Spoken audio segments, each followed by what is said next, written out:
obviously, I didn't agree with your Medicare for All answer, but you did kill it on a couple of other issues, okay? And you know what I want you to know? When I said what I said, I felt dirty after I said it. I felt like, I maybe had to say it. The needle really moved for me on that tonight. Because hearing it from them and having to say to myself, you're agreeing with John Delaney here. You're really being pulled over here. And I could just feel, I felt I was going to have people like yourself, like on my text. No! I still have a little question, and I still have that little bit, Cenk, on the insurance. Let's talk about that for a second. Since we're already mid-conversation on that.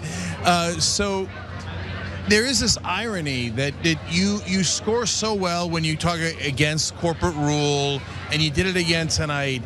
And on the issue of Medicare for All, you seem like, you're stuck on that one. It feels like you're almost in mid-evolution. I am, but I am. And that's the truth of the matter. But I think the needle moved left today. That's really interesting. So you think the needle moved for you a little bit when you saw yourself in the middle of the debate agreeing with John Delaney? Yeah. So that makes you more likely to think about it more and maybe move more towards... I mean, I've heard you, I've heard Elizabeth, I've heard Bernie, I've heard Mr. Leidy. I also have a lot of people I respect who, as one friend of mine said, Americans don't like to be told they can't have mustard on their hot dog. I get that too. Congressman Hodes here, I don't know if you're Paul Hodes, I've had many hours of conversation about this. In fact, he was on the conversation with Michael Leidy the other day. You're going to have to give me a little more time, but the needle moved for me tonight. So just so that people are clear, because it's really important, because a lot of people heard you as kind of for a middle position and not necessarily for Medicare for All tonight. But you're leaving the door open to being for Medicare for All in the future? But as I said to you the other day, but even Bernie's plan talks about a 4-year transition. Congresswoman Dianne-Paul's plan talks about a 2-year transition. So they're basically, the only thing that it seems to me we're talking about here is the issue of whether or not people will be able to keep their private insurance. Because they're transitional as well. Am I wrong about this? So they do have a transition that gets to Medicare for All. And so the argument that I think you made tonight will sound to people like you don't want to eventually wind up there. No. Oh, God, no. Oh, my goodness. Oh, I've never been that. I've never been that. No. Oh, no. That's really depressing that it sounded that way. Yeah. No. So then what do you view as the role for private insurance? Let's put it this way, eventually. Any role... Eventually. Okay. Eventually they're gone. They perform as greedily as Elizabeth, for instance, was saying tonight. It is horrible. They take a lot of money and give as little care as possible. I'm very aware of that. I remember when I had my own daughter, and the doctor didn't want me to have to leave the hospital that fast, and the insurance companies made me. And that was an experience of that. My daughter's 29 years old, and I remember how angry the doctor was, and it was my first real exposure to my personal experience. He didn't want me to leave that fast. So I get that. There's no ambiguity about that for me. It's a terrible, terrible example of corporate greed and all that. My only issue is that, that some people want it for whatever reason, and this idea of taking it away from people, I'm not totally there yet. Marianne, I actually want to give you credit for something unprecedented. I have never seen anyone in a political debate come out of a debate and say, I was somewhat persuaded by the ideas of the people I was debating. I've literally never seen that in my life. I was going to text you. Tonight. I didn't know you were going to be here. No. Yeah. No. Well, look, we're talking the gold standard here. We're talking Bernie Sanders and Elizabeth Warren. So, Yeah. No, that level of open-mindedness you will never see from a politician because they're too scripted. You just heard it from me. Okay, there you have it. I'm a new kind of politician. Okay, excellent. That's kind of the point here. Exactly. But I actually want to ask you about two things where I thought you did great.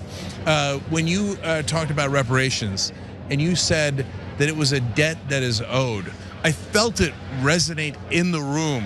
Have you used that terminology before? Because it seemed to really land a punch. Oh, absolutely. I've had a career for 35 years working with issues of personal transformation. All a country is a collection of people. So whether you're an individual or a country, you can't have the future you want until and unless you're willing to clean up the past.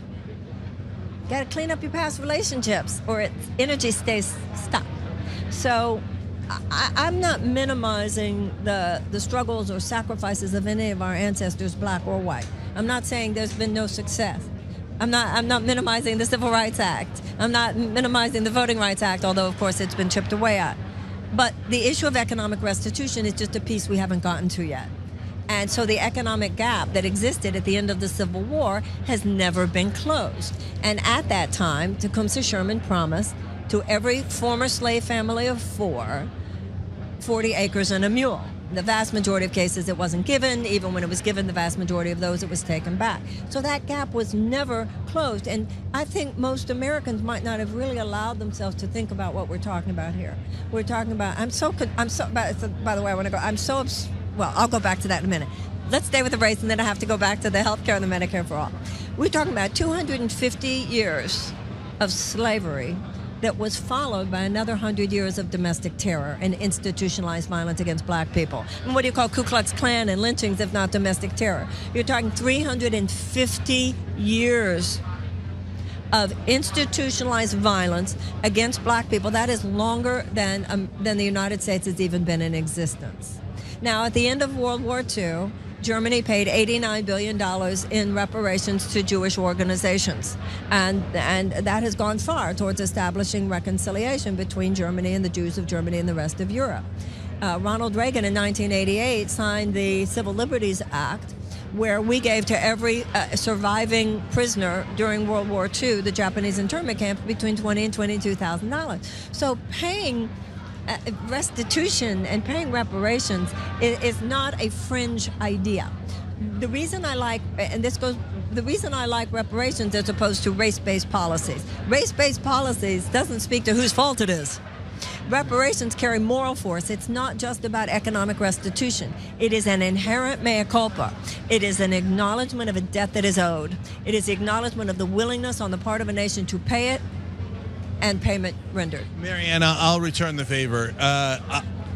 I was unsure about how to execute reparations. When I heard you say it is a debt that is owed, it resonated with me. And it made me start to think, well, that's literal. This country owes a debt to those people who worked all those years and never got the fruits of their labor. And so thank you for bringing that forward today. Appreciate it. And many cases in which black wealth has been accumulated, and then there have been state and local efforts to thwart that. Yep. So you've affected my thinking so much that it's nice to think I affected yours on that. All right. Thank you so much, Marianne. Really appreciate it. And I'm horrified to think I sounded like I didn't want to get there at all. Oh my God. Okay. That's okay. You'll have to help me on that. Okay. You have to help me. Have me on your show. I'm not that bad. I was never that bad. Never. Like what you see? Click the subscribe button below, and don't forget to ring the bell to never miss another video from the Young Turks.